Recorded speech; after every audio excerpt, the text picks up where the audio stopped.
ಅದೇ ರೀತಿ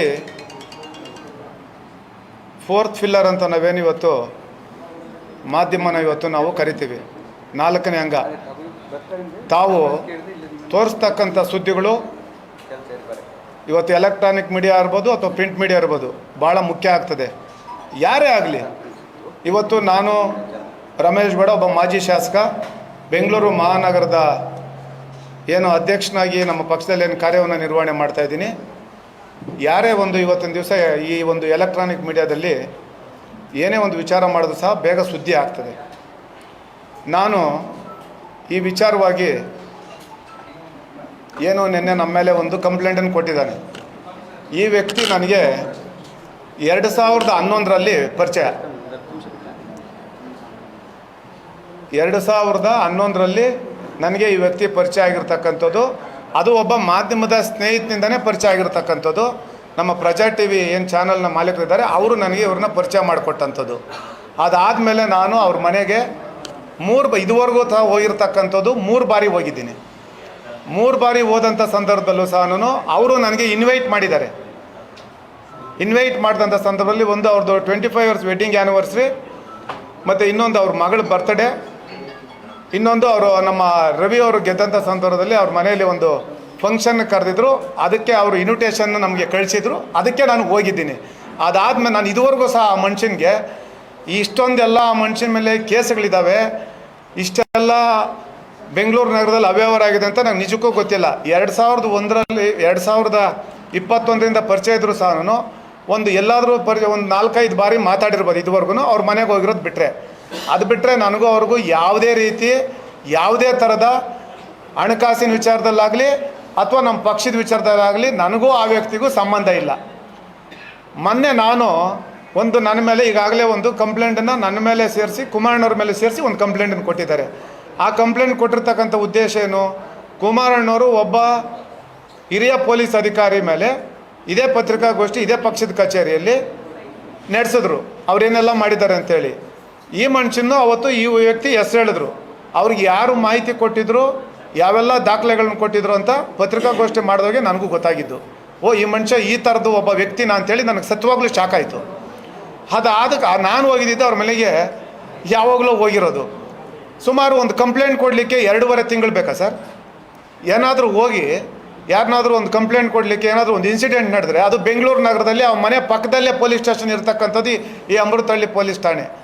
2.5 ತಿಂಗಳು ಬೇಕಾ ಒಂದು ಕಂಪ್ಲೇಂಟ್ ಕೊಡಲಿಕ್ಕೆ?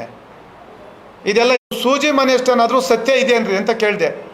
ಇದೇನ್ರಿ, ನಾಚಿಕೆ ಆಗಲ್ಲ ನಿನಗೆ? ಮಾನ ಮರ್ಯಾದೆ ಆಗಲ್ಲ ನಿನಗೆ? ಈ ರೀತಿ ಒಂದು ಸುಳ್ಳು ಕಂಪ್ಲೇಂಟ್ ಕೊಡ್ತೀಯಲ್ಲ ನೀನು? ಇದುವರೆಗೂ ನಾನು ನಿನಗೆ ಸಾರ್ ಅಂತ ಕರಿತಾ ಇದ್ದೆ. ನೀನೊಬ್ಬ ಮನುಷ್ಯನ ಅಂತೇಳಿ ನಿನ್ನೆ ಪೊಲೀಸ್ ಅಧಿಕಾರಿಗಳ ಮುಂದೆ ನಾನು ಬೈದೆ. ಹೊತ್ತಿಗೆ ಕೇಳಿದೆ, ಏನು ಬೈದಿದ್ದೆ ಅಂತಂದರೆ ಈ ರೀತಿ ಮಾಡಿದ್ಯಲ್ಲಪ್ಪ ಅಂತ ಕೇಳಿದ್ದು. ಈ ರೀತಿ ನಡ್ಕೊಂತಲ್ಲ ನೀನು, ಒಬ್ಬ ಮಾಧ್ಯಮ ಅಂತೇಳಿ ಒಂದು ಮಾಧ್ಯಮದ ಓನರು ಅಂತ ನಾನು ನಿನಗೆ ಗೌರವ ಕೊಡ್ತಿದ್ದೆ. ನೀನು ಇಷ್ಟೊಂದು ನೀಚ ಮಟ್ಟಕ್ಕೆ ಕೆಳಮಟ್ಟಕ್ಕೆ ಇಳಿದು ನೀನು ಮಾಡಿದ್ಯಲ್ಲ ಸರಿನಾ ಅಂತ. ಸರ್, ಆ ಮನುಷ್ಯ ಹೇಳ್ತಾನೆ ಪೊಲೀಸ್ ಅಧಿಕಾರಿಗಳ ಸಮ್ಮುಖದಲ್ಲಿ, ನಾನು ಐ ಆಮ್ ಹೆಲ್ಪ್ಲೆಸ್, ನನಗೆ ಯಾವುದೋ ಪ್ರೆಜರ್ ಇದೆ ಹಾಗಾಗಿ ನಾನು ಅಂತ. ಹೇಳಪ್ಪ, ಅಲ್ಲಿ ಇನ್ಸ್ಪೆಕ್ಟರ್ ಇದ್ದಾರೆ, ನಾನು ನೋಡಿಸಿದೆ ಇನ್ಸ್ಪೆಕ್ಟ್ರಿಗೆ. ಅವನು ಸಮ್ಮುಖದಲ್ಲೇ ಸರ್ ಇದಿಷ್ಟು ನಡೆದಿದ್ದು. ಅವನು ಇಲ್ಲದೆ ನೋಡಿ, 10 ಏಪ್ರಿಲ್ 2021ರಲ್ಲಿ ಅವನು ನನಗೆ ಗೊತ್ತಾಗಿರುತ್ತೆ ಪರಿಚಯ ಮಾಡಿಸಿದ್ದು. ನೋಡಿ ಇಲ್ಲಿ ಒಂದೇ ಸೆಕೆಂಡ್ ಸರ್. 10 ಏಪ್ರಿಲ್ 2022 ನನಗೆ ಆ ಮನುಷ್ಯ ಒಂದು ಮೆಸೇಜ್ ಕೊಡ್ತಾನೆ. ಏನು, 17th ರಿಸೆಪ್ಷನ್ ಸಂಡೇ ಪ್ಲೀಸ್. ನನಗೆ ಒಂದೇ ಒಂದು ಸಾರ್. ಆಮೇಲೆ ಈ ಫೋನು 2019ರಲ್ಲಿ ತಗೊಂಡ್ರೆ ಫೋನು. ನಾನು 2019ರಿಂದ ಇವತ್ತರೆಗೂ ಇದೇ ಫೋನ್ ಇದೆ. ಇವತ್ತು ಟೆಕ್ನಾಲಜಿ ಎಷ್ಟು ಇಂಪ್ರೂವ್ಮೆಂಟ್ ಇದೆ ಅಂತ ನಿಮಗೆಲ್ಲ ಗೊತ್ತು. ನಾನೇನು ಆ ಮನುಷ್ಯನಿಗೆ ಮೆಸೇಜ್ ಕಳಿಸಿದ್ದೀನಿ, ಆ ಮನುಷ್ಯ ನನಗೇನು ಮೆಸೇಜ್ ಕಳಿಸಿದ್ದಾನೆ ಸಂಪೂರ್ಣವಾಗಿ ಇಲ್ಲಿದೆ. ಒಂದೇ ಒಂದು ಮೆಸೇಜ್ ಡಿಲೀಟ್ ಮಾಡಿಲ್ಲ. ನಾನು ನಿನ್ನೆ ತೊಗೊಂಡೋಗಿ ಆ ಮನುಷ್ಯನ ಸಮ್ಮುಖದಲ್ಲೇ, ತಗೊಳ್ರಿ 3 ಫೋನ್ ಇದ್ವು ಅವನ ಹತ್ರ. ಆ 3 ಫೋನು ತೊಗೊಳ್ಳಿ, ನಂದು ತೊಗೊಳ್ಳಿ, ನಂದು FIR ಮಾಡಿ, ಅವ್ರದ್ದು FIR ಮಾಡಿ ತಗೊಳ್ಳಿ ಅಂತ ಇನ್ಸ್ಪೆಕ್ಟರ್ಗೆ ಕೈಗೆ ತಗೊಳ್ಳಿ, ನಂದು ತನಿಖೆ ಮಾಡಿ ದಯವಿಟ್ಟು. 26 CCTV ಇದೆ ಅಂತ ನಾನು ಆ ಮನುಷ್ಯನಿಗೆ ಕೊಟ್ಟಿರ್ತಕ್ಕಂಥದ್ದು ಇರಬೇಕು. ಫೋನ್ ಕೊಟ್ಟಿರೋದು ಮಾತಾಡ್ಲಿಕ್ಕೆ ಇರಬೇಕು. CCTV ಫುಟೇಜಸ್ ಕೊಡಬೇಕು. ವಾಯ್ಸ್ ರೆಕಾರ್ಡ್, ನನ್ನ ಫೋನ್ ಕೊಟ್ಟ ಮೇಲೆ ವಾಯ್ಸ್ ರೆಕಾರ್ಡ್ ತೆಗಿಬೋದು. ಅವನು ಮಾತಾಡಿರ್ತಕ್ಕಂಥದ್ದು, ನಮ್ಮ ನಾಯಕರು ಮಾತಾಡಿರ್ತಕ್ಕಂಥದ್ದು ತೆಗಿಬೋದು. ಇದು ಆಯಿತು ಸರ್. ನೋಡಿ, ಇದು ಒಂದಾಯ್ತಾ? ಆಮೇಲೆ ಇದಾದ್ಮೇಲೆ ನನಗೂ ಅವ್ರು ಯಾವುದಿಲ್ಲ. ಮತ್ತೆ 2023 ಸರ್ ಮತ್ತೆ ಮಗು ಬರ್ತ್ಡೇ ಕರೀತಾನೆ ಸರ್. ಅದಾದಮೇಲೆ ನೋಡಿ ಸರ್, ಒಂದು ಅಡ್ರೆಸ್ ನೋಡಿ, ಅವರೇ ಕಳಿಸಿರ್ತಕ್ಕಂಥದ್ದು, ನಾನೇ ಅದು ಕಳಿಸಿರೋದಲ್ಲ. ಪ್ರಜಾ ಟಿ ವಿ ಮತ್ತು ಸಮಯ ಟಿ ವಿ ಮಾಲೀಕ. ಆತ್ಮೀಯರೇ, ನನ್ನ ಸ್ನೇಹಿತ ರವಿಕುಮಾರ್ ಗಣಿಗ ವಿಧಾನಸಭಾ ಚುನಾವಣೆಯಲ್ಲಿ ಮಂಡ್ಯ ಕ್ಷೇತ್ರದ ಕಾಂಗ್ರೆಸ್ ಅಭ್ಯರ್ಥಿ ಗೆದ್ದಿದ್ದಾರೆ. ಇವರಿಗೆ ಒಂದು ಸ್ನೇಹಕೂಟವನ್ನು ಏರ್ಪಡಿಸಿದ್ದಾನೆ. ನನಗೆ ನನ್ನ ಆತ್ಮೀಯರು ಬಳಗದಲ್ಲಿರುವ ನೀವು ಸ್ನೇಹ ಸಮಯದಲ್ಲಿ ಭಾಗಿಯಾಗಬೇಕು. ಆಮೇಲೆ 24ರಂದು 7 ಗಂಟೆಗೆ ಬರಬೇಕು ಅಂತ ಇನ್ವಿಟೇಷನ್ ಕೊಟ್ಟಿರ್ತಕ್ಕಂಥದ್ದು. ಡೆಲೀಟ್ ಮಾಡಿಲ್ಲ, ಇದೆ. ಇದಾಯಿತು. ಅದಾದಮೇಲೆ ಸರ್ ಅವರೇ ನನಗೆ ಫೋನ್ ಮಾಡಿರ್ತಕ್ಕಂಥದ್ದು, ಮಿಸ್ ಕಾಲ್ ಇದೆ, ಫೋನ್ ಮಾಡಿರ್ತಕ್ಕಂಥದ್ದು, ಏನು ಡೆಲೀಟ್ ಆಗಿಲ್ಲ. 1 ಜನವರಿ 2024 ಹ್ಯಾಪಿ ನ್ಯೂ ಇಯರ್ ಅಂತ ಮೆಸೇಜ್ ಕಳಿಸ್ತಾರೆ, ಇದೆ 24ರಲ್ಲಿ. ಅದಾಯಿತು. ಮತ್ತು ಸಾಟರ್ಡೆ 24 ಆಗಸ್ಟ್ ನಾನು ನಮ್ಮ ಎಲ್ಲ ಪತ್ರಿಕೆಗಳಲ್ಲೂ ಬಂದಿದೆ, ಎಲ್ಲ ಮಾಧ್ಯಮದ ಸ್ನೇಹಿತರಿಗೂ ಕಳಿಸಿದ್ದೀನಿ, ಎಲ್ಲ ಪ್ರೆಸ್ ಗ್ರೂಪಲ್ಲೂ ಕಳಿಸಿದ್ದೀನಿ. ನಾವೊಂದು ಶ್ರೀ ಬಂಡೆ ವಿನಾಯಕ ಟೆಂಪಲ್ ಅಂತೇಳಿ ನಾನೇನು ಕಟ್ಟಿದ್ದೀನಿ, ಆ ಟೆಂಪಲ್ಗೆ ತಮ್ಗೆಲ್ರಿಗೂ ನಾನು ಆಹ್ವಾನ ಕೊಟ್ಟಿದ್ದೆ. ಪತ್ರಿಕೆ ಎಲ್ಲ ನಮ್ಮ ಮಾಧ್ಯಮದ ಸ್ನೇಹಿತರಿಗೂ ತಮ್ಗೆ ಗೊತ್ತು. ಅದನ್ನು ನಾನು ನೋಡಿ ಸರ್, ಅಲ್ಲೇ ಇವ್ರ ಮನೆ ಪಕ್ಕದಲ್ಲೇ ಸರ್, ಪಕ್ಕದಲ್ಲೇ 3 ಜನ ನನ್ನ ಸ್ನೇಹಿತರಿದ್ದಾರೆ. DDPI ವೆಂಕಟರಾಮ್ ಸಾಹೇಬರು ಅಂತೇಳಿ DDPI ರಿಟೈರ್ಡ್ ಆಗಿದ್ದರು, ಮೈತ್ರಿ ಸ್ಕೂಲ್ ಓನರು, ಅವರು ಅಲ್ಲೇ ಇರ್ತಕ್ಕಂಥದ್ದು. ಅಲ್ಲಿ ಹೋಗಿ ನಾನು ಅವ್ರಿಗೆ ಒಂದು ಇನ್ವಿಟೇಷನ್ ಕೊಟ್ಟು, ಪಕ್ಕದಲ್ಲಿ ಇನ್ನೊಬ್ಬರು ನನ್ನ ಸ್ನೇಹಿತರು ಶಂಕರ್ ಅಂತೇಳಿ ಅವ್ರಿಗೊಂದು ಇನ್ವಿಟೇಷನ್ ಕೊಟ್ಟು ಇವ್ರಿಗೆ ಅಲ್ಲೇ ಫೋನ್ ಮಾಡಿದ್ದು, ನಾನೇ ಫೋನ್ ಮಾಡಿದ್ದೀನಿ. ಸರ್ ಎಲ್ಲಿ ಅಂತ, ಸರ್ ಮನೇಲಿದ್ದೀನಿ ಬಂದ್ಬಿಡಿ ಅಂತಂದರು. ಬಂದ್ಬಿಡಿ ಅಂತಂದರು. ಮಾತಾಡ್ರು, ವಾಯ್ಸ್ ರೆಕಾರ್ಡ್ ತೆಗಿಸ್ಲಿ, ತಗೊಳ್ಳಿ, ನಾನೇನು ಮಾಮೂಲಿ ಇದೇ ಮಾಡಿದ್ದೀನಿ ನಾನು. ಇದೇನು ಯಾವುದೋ ಇದರಲ್ಲಿ ವಾಟ್ಸಪ್ ಕರೆ ಎಲ್ಲ ಮಾಡಿದ್ದೀನಿ, ತೆಗಿಲಿ ಅವ್ರು, ತೊಂದರೆ ಇಲ್ಲ. ನಾನು ಯಾವ ಕರೆ ಮಾಡಿದ್ರು ನಂದು ಇದು ಕೊಟ್ಟ ಮೇಲೆ ತೆಗಿಬೋದು. ಆಮೇಲೆ ಬನ್ನಿ ಅಂತಂದ್ರು, ಹೋಗಿದ್ದೀನಿ. ಆವಾಗ ಅವ್ರೇನು ಹೇಳಿದ್ರು, ಸರ್ ನಾನೊಂದು ಸಮಯ ಇದು ಪ್ರಜಾ ಟಿ ವಿ ಮತ್ತು ಸಮಯ, ನಮ್ದು ಇನ್ನೊಂದು ಬಿಲ್ಡಿಂಗ್ ಬರ್ತಾ ಇದೆ, ಸಮಯ ಚಾನಲ್ಲು ಇನ್ನೊಂದು 2-3 ತಿಂಗಳಲ್ಲಿ ಓಪನ್ ಆಗುತ್ತೆ ಅಂತ ಹೇಳಿದ್ರು. ಆಗುತ್ತೆ ಇಲ್ಲ ನನಗೆ ಗೊತ್ತಿಲ್ಲ, ಹೇಳಿದ್ದು. ಆಮೇಲೆ ಪ್ರಜಾ ಟಿ ವಿ ನಾನೇ ನಡೆಸ್ತಾ ಇದ್ದೀನಿ ಸರ್, ನಾನೇ ಮಾಲೀಕ ಅಂತ ಹೇಳಿದ್ರು. ಆಮೇಲೆ ರವಿನೂ ನನ್ನ ಫ್ರೆಂಡ್ ರವಿಗೆ ಕೇಳಿದೆ, ಇಲ್ಲ ಗುರು, ನಾನು 1 ವರ್ಷ ಕೊಟ್ಟಿದ್ದೆ, ವಾಪಸ್ ತಗೊಬಿಟ್ಟಿದ್ದೀನಿ, ಇಲ್ಲ ಅಂತಂದರು.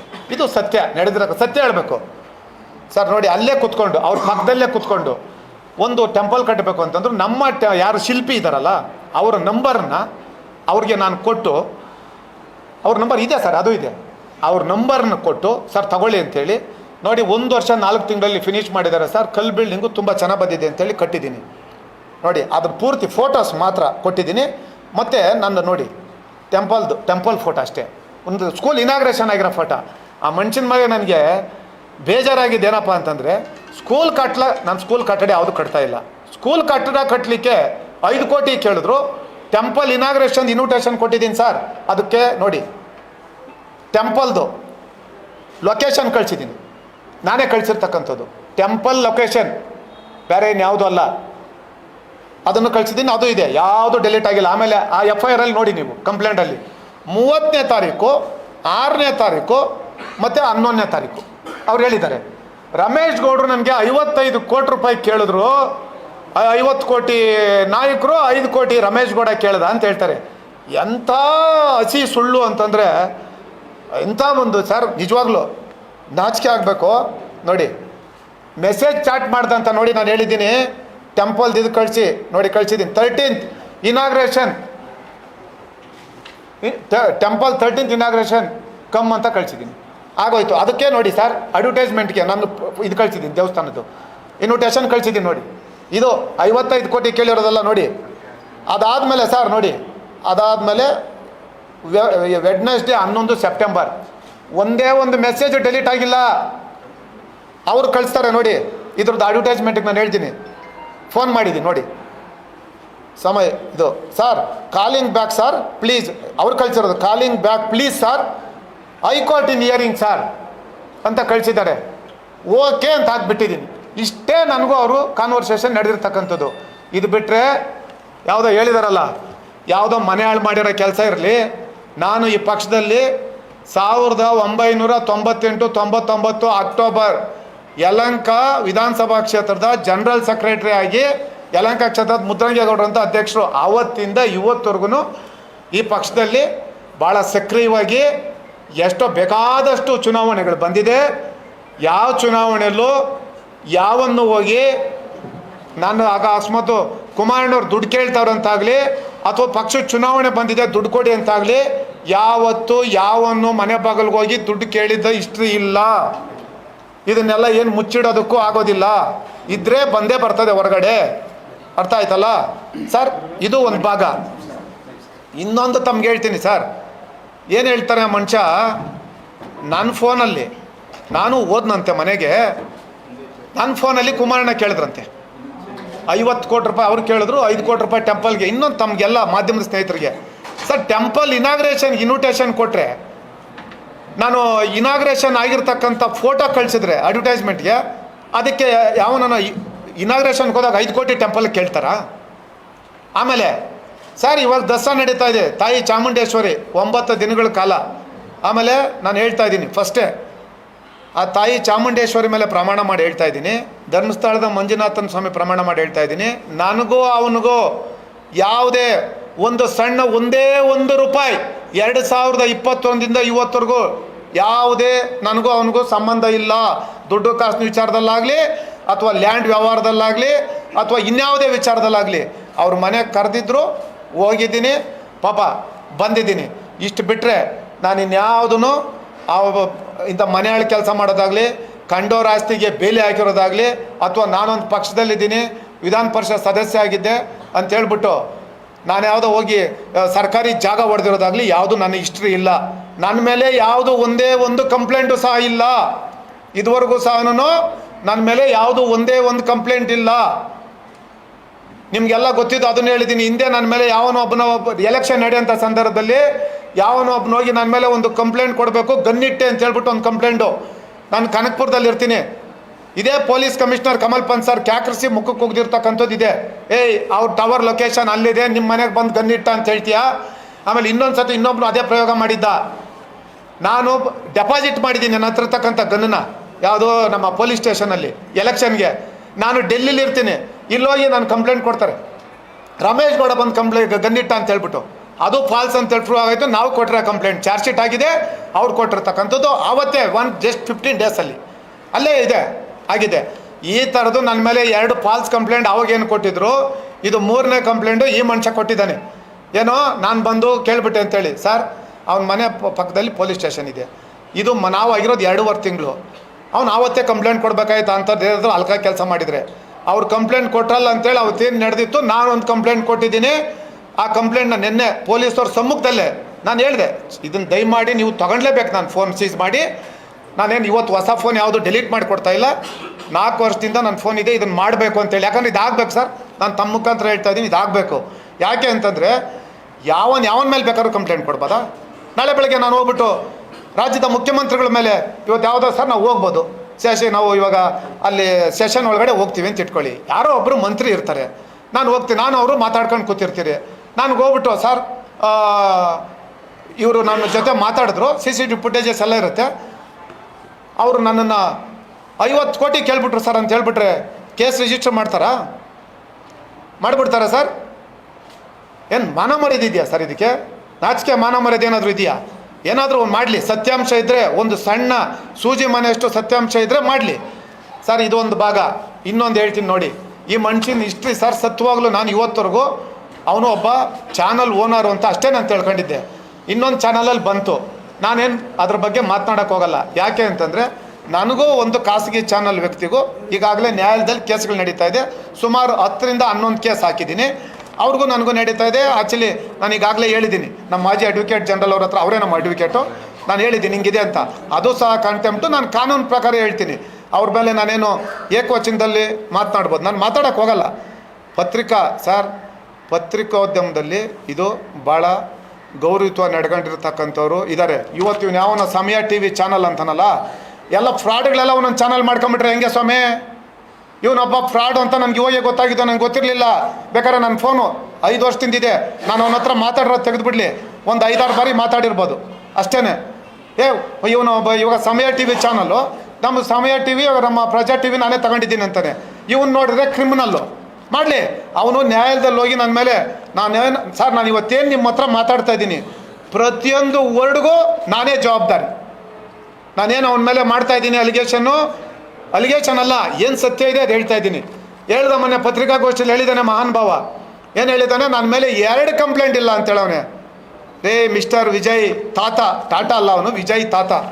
ನೋಡಿ 2006, 7, 8ರಲ್ಲಿ ಯುರೋಪಿಯನ್ ಟೌನ್ಶಿಪ್ ಅಂತೇಳಿ ಮಾಡ್ತಾನೆ ಸರ್. ಇದೆಲ್ಲ ನಿನ್ನೆಯಿಂದ ಕೊಟ್ಟಿರ್ತಕ್ಕಂಥ ದಾಖಲೆ. ಇಷ್ಟು ದಾಖಲೆ, ಇಷ್ಟು FIRs ನನ್ನ ಹತ್ರ ಇದೆ, ನಿಮಗೆ ಕೊಡ್ತೀನಿ. ಎಲ್ಲ ನಿಮಗೆ ಗ್ರೂಪಲ್ಲಿ ಶೇರ್ ಮಾಡ್ತೀವಿ, ತುಂಬ ಇದೆ, ಕೊಡ್ತೀನಿ. ಇದರಲ್ಲಿ ಒಂದೇ ಒಂದು ಫಾಲ್ಸ್ ಇಲ್ಲ, ಎಲ್ಲ ಪ್ರತಿಯೊಂದು ಇದೆ. 2006, 7 ಯುರೋಪಿಯನ್ ಟೌನ್ಶಿಪ್ಪು, KR ಪ್ರಮೋಳಿ, ಬಿದ್ರಳ್ಳಿ ತಾಲೂಕು, 250 ಎಕರೆಯಲ್ಲಿ ನಾನು ಲೇಔಟ್ ಮಾಡ್ತೀನಿ ಅಂತ ಹೇಳ್ತಾನೆ ಆ ಮನುಷ್ಯ. 250 ಎಕರೆ 30-40 ಸೈಟ್ ಕೊಡ್ತೀನಿ ಅಂತ ಹೇಳ್ತಾನೆ. ಹೆಲಿಕಾಪ್ಟ್ರಲ್ಲಿ ತರಿಸ್ಬಿಟ್ಟು 2 ಹೆಲಿಕಾಪ್ಟ್ರಲ್ಲಿ ಹೂವು ಎಲ್ಲ ಹಾಕಿ ಒಂದು ಇನಾಗ್ರೇಷನ್ ಮಾಡ್ತಾನೆ. ಇನಾಗ್ರೇಷನ್ ಮಾಡಿದಂಥ ಸಂದರ್ಭದಲ್ಲಿ ಸರ್, ಆವತ್ತೇ ಬೆಂಗಳೂರು ಅಭಿವೃದ್ಧಿ ಪ್ರಾಧಿಕಾರದವರು ಒಂದು ನೋಟಿಫಿಕೇಶನ್ ಕೊಡ್ತಾರೆ, ಪೇಪರ್ ಅಡ್ವರ್ಟೈಸ್ಮೆಂಟ್ ಕೊಡ್ತಾರೆ. ಯಾವನೋ ಫ್ರಾಡು, ಇದು ಜಾಗ ಇಲ್ಲಿಲ್ಲ, ಇವಂದು ಇರೋದು ಬರೀ 2 ಎಕರೆನ 3 ಎಕರೆನ, ಇದಕ್ಕೆ ಜನ ಯಾರು ಮರಳಾಗಬಾರ್ದು ಅಂತೇಳಿ ಅದು ಕೊಡ್ತೀನಿ, ದಾಖಲೆ ಇದೆ, ಎಲ್ಲ ಪ್ರತಿಯೊಂದು ನಿಮ್ಗೆ ಶೇರ್ ಮಾಡ್ತೀನಿ. BDOದವರು ಒಂದು ನೋಟಿಫಿಕೇಶನ್ ಕೊಡ್ತಾರೆ ಇವನ ಮೇಲೆ. ಇದಾಯಿತು. ಇದಾದಮೇಲೆ ಸರ್ BDOದವ್ರು ಕೌಂಟ್ರ್ ಮಾಡಾಯಿತು.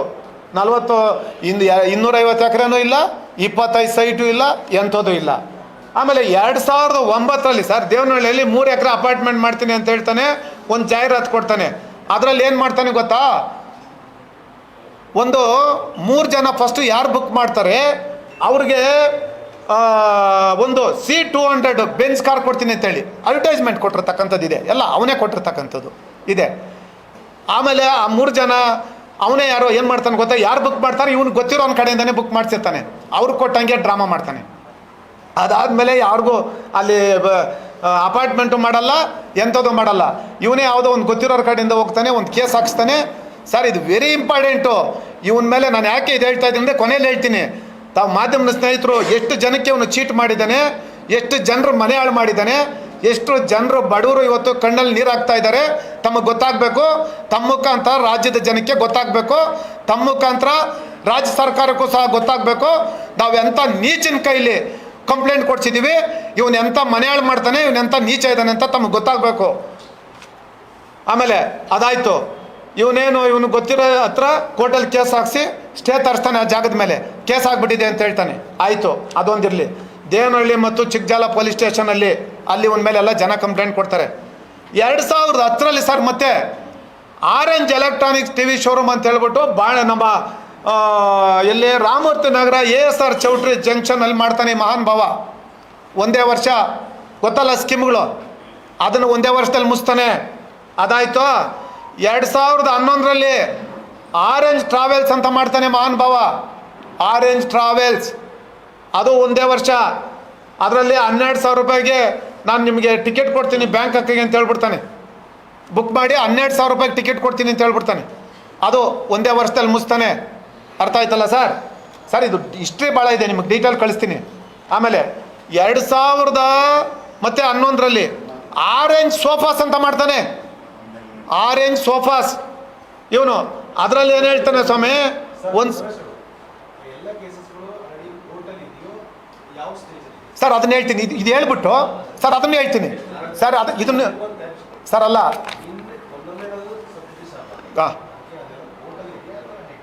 ಸರ್ ಇದನ್ನು ಸರ್ ಅದಕ್ಕೇನೆ ಅದನ್ನು ಇದು ಆರ್ಡ್ರಲ್ಲಿ ಬರ್ಕೊಂಡಿದ್ದೀನಿ, ಅದಕ್ಕೆ ಹೇಳ್ಬಿಡ್ತೀನಿ. 140 ಕೇಸು ಸರ್ ಅಲ್ಲ ಹೇಳ್ಬಿಡ್ತೀನಿ ಸರ್, ನಿಮ್ಗೆ ಹೇಳ್ಬಿಡ್ತೀನಿ.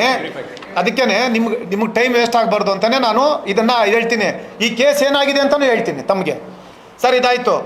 ಆಮೇಲೆ 2000 ಆರೆಂಜ್ ಸೋಫಾಸ್ ಅಂತ ಮಾಡ್ತಾನೆ ಸರ್. ಇದರಲ್ಲಿ ಏನು ಮಾಡ್ತಾನೆ ಗೊತ್ತಾ, ಒಂದು ಫಸ್ಟು ಯಾರು ಒಂದು ಸೊಟ್ಟು ಸೋಫಾ ಸೀಟ್ ತೊಗೊತಾರೆ, ಒಂದು ದೊಡ್ಡ ಮನೆಗೆ ಒಂದು ಸೊಟ್ಟು ಸೋಫಾ ತೊಗೊಂಡ್ರೆ ಇದನ್ನು ಶಿರಾ ಹತ್ರ ಬುಕ್ಕಾಪಟ್ಟಣ ಅಲ್ಲಿ ಒಂದು ಸೈಟ್ ಕೊಡ್ತೀನಿ ಅಂತ ಹೇಳ್ತಾನೆ.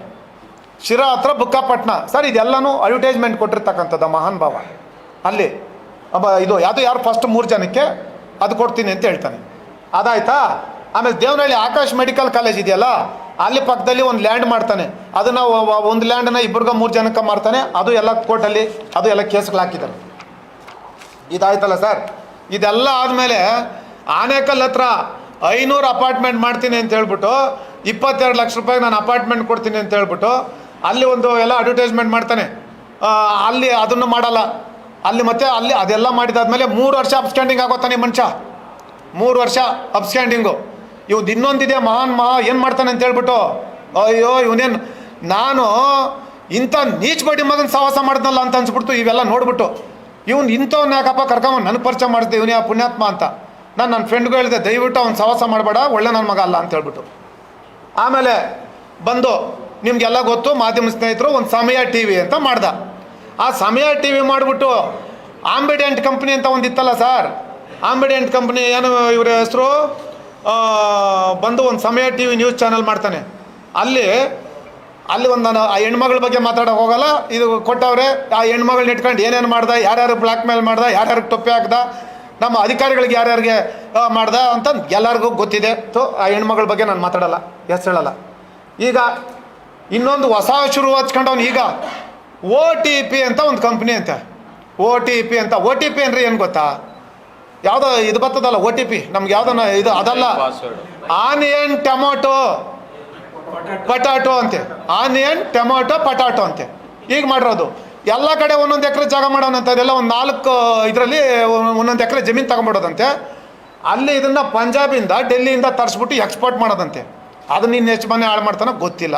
ಆಯಿತು, green heights Anekal, green heights ಅಂತ ಹೇಳ್ಬಿಟ್ಟು ಮಾಡ್ದ.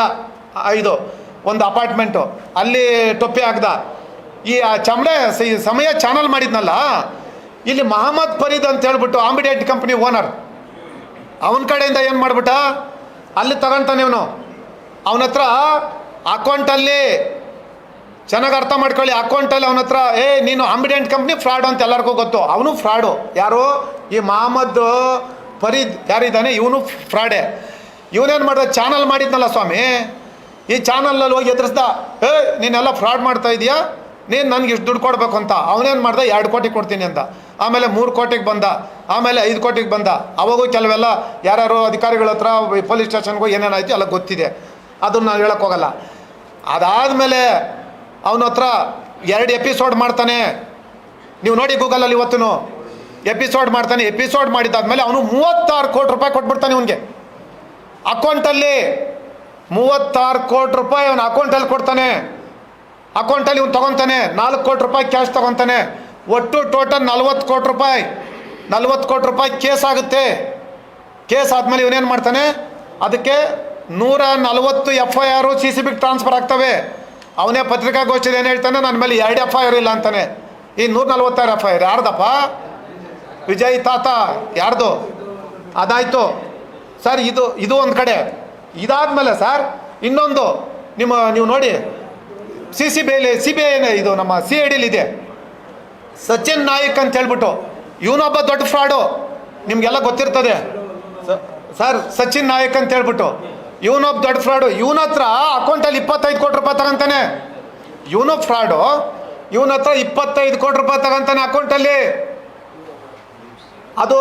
ಅದು ಕೋರ್ಟಲ್ಲಿ ಆಗುತ್ತೆ, ಕೇಸ್ ಆಗುತ್ತೆ.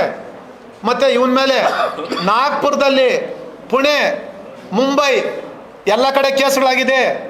ಕೊಡ್ತೀನಿ ನಿಮಗೆ. ನಾನು ಏನು ಇವತ್ತು ಇವನ ಮೇಲೆ ಏನು ನಾನು ಇವತ್ತೆಲ್ಲ ಇವನ ಮೇಲೆ ಇಷ್ಟೆಲ್ಲ ಚರಿತ್ರೆ ಹೇಳಿದ್ದೀನಲ್ಲ, ಇಷ್ಟು ಸತ್ಯ, ಒಂದೇ ಒಂದು ಗುಲ್ಗಂಜಿ ಅಷ್ಟು ಸುಳ್ಳಿಲ್ಲ. ಇವನು ಮಾಡಿರ್ತಕ್ಕಂಥದ್ದು. ಇನ್ನೊಂದು ಏನು ಮಾಡ್ತಾನೆ ಗೊತ್ತಾ ಸರ್, ಒಂದು ಹೊಸ ಇವಾಗ ಕುಮಾರಣ್ಣನ ಮೇಲೆ ನನ್ನ ಮೇಲೆ ಕಂಪ್ಲೇಂಟ್ ಕೊಟ್ಟವನಲ್ಲ, ಈ ಮನೆ ಆಳು ನನ್ನ ಮಗ ಮಾಡ್ಕೊಂಬಂದಿರದೆ ಇವತ್ತವರೆಗೂ ಇಂಥ ಕೆಲಸ ಏನು ಮಾಡಿದ್ದಾನೆ ಗೊತ್ತಾ? ಇವನು IT ಕಮಿಷನರ್ ಬಾಲಕೃಷ್ಣ ಅಂತಿದ್ರು, ತಮಗೆಲ್ಲ ಗೊತ್ತು. ಅವರು ಇವನ ಮೇಲೆ ರೈಡ್ ಮಾಡ್ತಾರೆ. ರೈಡ್ ಮಾಡಿದಾದ್ಮೇಲೆ ಏನು ಮಾಡ್ಬಿಡ್ತಾನೆ ಗೊತ್ತಾ, ಇವನು ಡೆಲ್ಲಿಗೆ ಹೋಗಿ ಅವ್ರ ಮೇಲೆ ಒಂದು ಕಂಪ್ಲೇಂಟ್ ಕೊಟ್ಬಿಡ್ತಾನೆ. ಸ್ವಾಮಿ, ನನ್ನ ಹತ್ರ ಬಂದಿದ್ದರು IT ಕಮಿಷನರ್ ಬಾಲಕೃಷ್ಣ ಮತ್ತು ಅವರಿಬ್ಬರು ಸಹಚರರು, ಅಂದರೆ ಇನ್ನೊಬ್ಬ 2 ಅಡಿಷ್ನಲ್ ಕಮಿಷನರ್ಸು, ಅವರು ನನ್ನ ಮೇಲೆ ಕಂಪ್ಲೇಂಟ್ ಕೊಟ್ಟರೆ ಕಾಪಿ ಇದೆ. ಇವನು ಡೆಲ್ಲಿಲಿ ಕೊಡ್ತಾನೆ. ಇವನು ಕೊಡ್ತಾನೆ. ಇವನು ಈ ಥರ ನಮ್ಮ ಮೇಲೆ ದುಡ್ಡು ಕೇಳ್ದ, ನಾನು ಕೊಡಲಿಲ್ಲ, ಅದಕ್ಕೆ ನನ್ನ ಮನೆ IT ರೈಡ್ ಮಾಡಿಬಿಟ್ರು ಅಂತ ಅಲಿಗೇಷನ್ ಮಾಡ್ತಾನೆ. ಆಮೇಲೆ ಇವನು ಪಾಪ ಇವರೆಲ್ಲ ಫರೀದು ಮತ್ತು ಈ ಸಚಿನ್ ನಾಯ್ಕ್ ಇವ್ರಿಗೆಲ್ಲ ಇವನು ಚಾನಲ್ ಇಟ್ಕೊಂಡು ಟೋಪಿ ಹಾಕಿದ್ನಲ್ಲ ಸರ್, ಅದೇನು ಮಾಡ್ತಾನೆ, 25 ಕೋಟಿ ಅಕೌಂಟು, ಅದು 36 ಕೋಟಿ ಅಕೌಂಟಲ್ಲಿ ತಗೊಂತಾನೆ. ಹೋಗ್ಬಿಟ್ಟು ಇದು ಕೇಸ್ ಆಗಿಬಿಡ್ತದೆ, 140 FIR ಆಗುತ್ತೆ. ಹೈಕೋರ್ಟ್ಗೆ ಹೋಗ್ತಾನೆ. ಹೈಕೋರ್ಟ್ಗೆ ಹೋಗಿ ಏನು ಮಾಡ್ತಾನೆ, ಒಂದು ಅಫಿಡವಿಟ್ ಹಾಕ್ಬಿಡ್ತಾನೆ, ನಾನು ಇದನ್ನೆಲ್ಲ ಕೊಡ್ಲಿಕ್ಕೆ ರೆಡಿ ಇದ್ದೀನಿ ಇದನ್ನು ಅಂತ. ಆಮೇಲೆ ಇನ್ನೊಂದು ಏನು ಟ್ವಿಸ್ಟ್ ಮಾಡ್ತಾನೆ ಅಂತಂದರೆ, ಈ ಜಾಗದ್ದೆಲ್ಲ ಸರ್, ನಾನು ಈ ಜಾಗಗಳದು ಇದು ಆನೆಕಲ್ದು ಇದೆಲ್ಲ ಆಗುತ್ತಲ್ಲ, ಇದು ಅವನ ಮೇಲೆ ಲಂಚ ತಗೊಂಡಿದ್ದು ಅಂತ ಆಗಬಾರ್ದು ಅಂತ ಹೇಳ್ಬಿಟ್ಟು, ಮತ್ತು ಅವನ ಮೇಲೆ ಈ ಆಂಬಿಡೆಂಟ್ ಕಂಪ್ನಿ ಅವನ ಮೇಲೆ ಪ್ರೆಜರ್ ಬಿಲ್ಟ್ ಮಾಡಿ ಒಂದೇ ದಿನ ಅವನ ಮೇಲೆ 87 ಅಪಾರ್ಟ್ಮೆಂಟು ಅಗ್ರಿಮೆಂಟ್ ಮಾಡಿಕೊಡ್ತಾನೆ. ಒಂದೇ ದಿನ 87 ಅಪಾರ್ಟ್ಮೆಂಟ್ನ, ಅಂದರೆ ನಾನು ಲಂಚ ಅಲ್ಲಪ್ಪ ತಗೊಂಡ್ರು, ಅದು ಫ್ರಾಡು, ಅಲ್ಲಿ ಅದು ಕೊಟ್ಟಿಲ್ಲ. ಈ 87 ಅಪಾರ್ಟ್ಮೆಂಟು ನಮ್ಮದು. ನೀನು ಇಟ್ಕೊ, ನೀನು ನಾನು ದುಡ್ಡು ಕೊಟ್ಟಿದ್ದು 36 ಕೋಟಿ ಏನಕ್ಕೆ? 87 ಅಪಾರ್ಟ್ಮೆಂಟ್ಗೆ. ಯಾವನ ಜಗತ್ತಲ್ಲಿ ಒಂದೇ ಬ್ಲಾಕಲ್ಲಿ ಒಂದೇ ಇದರಲ್ಲಿ 87 ಅಪಾರ್ಟ್ಮೆಂಟ್ ತಗೊಂತಾರ ಸರ್? ಯಾರನ್ನ ಇರಲಿ ತಗೊಂತಾರ? ಇಲ್ಲ. ಈ ಸಚಿನ್ ನಾಯಕ್ದು ಇದೆ, IT ಬಾಲಕೃಷ್ಣ ಅವ್ರದ್ದು. ಇವನು ಸರ್, ನಾನು ಹೇಳಿದೆ ಸರ್, ನೀವು ಕೇಳಿದ್ದಕ್ಕೆ 140 FIR ಇನ್ನೂ ಹೈಕೋರ್ಟಲ್ಲಿ ಅವ್ಯಾವು ಸ್ಕ್ವಾಶ್ ಆಗಿಲ್ಲ.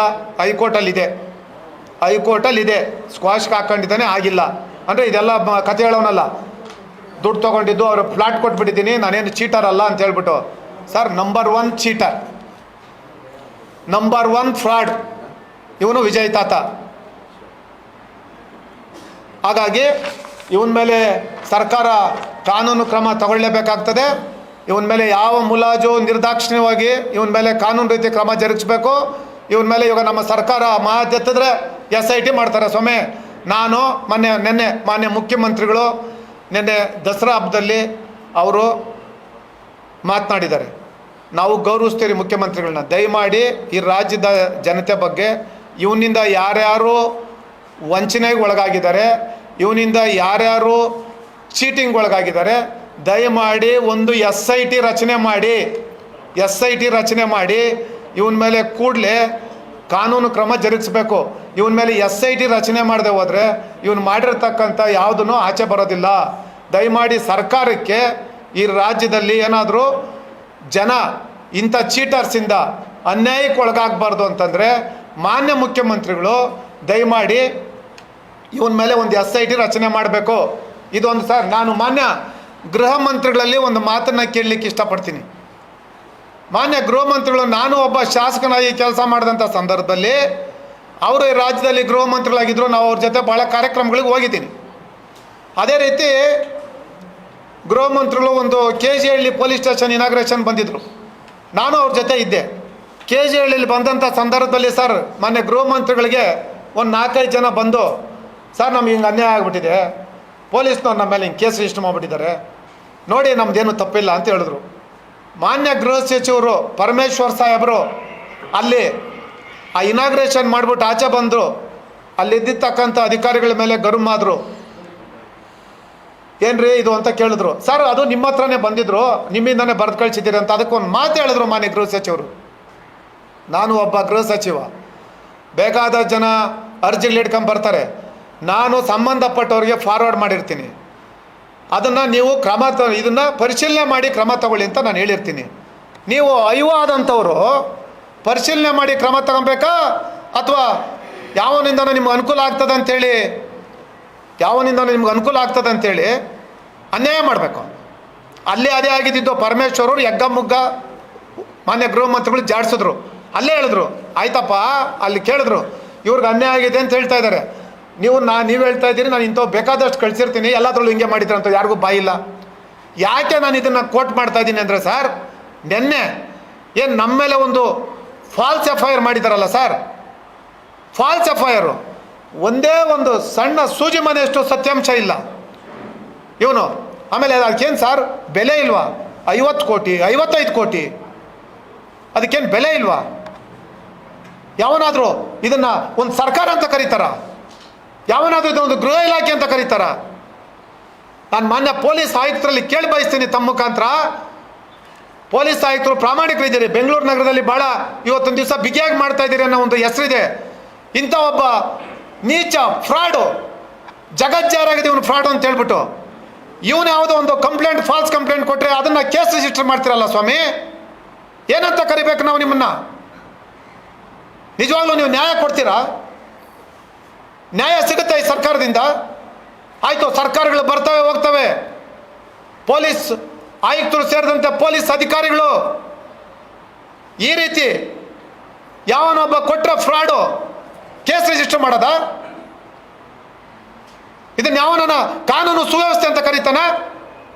ಈಗ ನಾವು ನಮ್ಮ ಕಾರ್ಯಕರ್ತರು ನಮ್ಮ ಪಕ್ಷದ ಎಲ್ಲ ಜಿಲ್ಲಾ ಘಟಕಗಳಿಂದ ಒಂದೊಂದು 100 ಕಂಪ್ಲೇಂಟ್ ಕೊಡ್ತೀವಿ, ಮಾಡಿ FIR. ಸುಳ್ಳಾದರೆ ಆಮೇಲೆ ಬೇರೆ ಪಟ್ಟಾಕಿ ಯಾಕೆ FIR ಮಾಡಲ್ಲ? ನಾನು ಕೊಟ್ಟಿದ್ದೀನಿ FIRಗೆ. ಯಾಕೆ ಎಫ್ ಐ ಆರ್ ಮಾಡಲಿಲ್ಲ? ಯಾಕೆ ಎಫ್ ಐ ಆರ್ ಮಾಡಲಿಲ್ಲ? ನಾನು ಎಫ್ ಐ ಆರ್ ಮಾಡೋ ತನಕ ಬಿಡೋದಿಲ್ಲ. ನಾನು ಅಲ್ಲೇ ಹೋಗಿ ಕೊಡ್ತೇನೆ, ಮಾನ್ಯ ಗೃಹ ಸಚಿವರಲ್ಲಿ ಕೇಳ್ತೀನಿ. ಇದರಲ್ಲೇನಾದರೂ ನಾನು ಕೊಟ್ಟು ಈಗಾಗಲೇ 24 ಗಂಟೆ ಆಯಿತು ಕಂಪ್ಲೇಂಟು, ಅದ್ರ ಮೇಲೆ ಯಾವುದೇ ರೀತಿ ಕ್ರಮ ಇಲ್ಲ.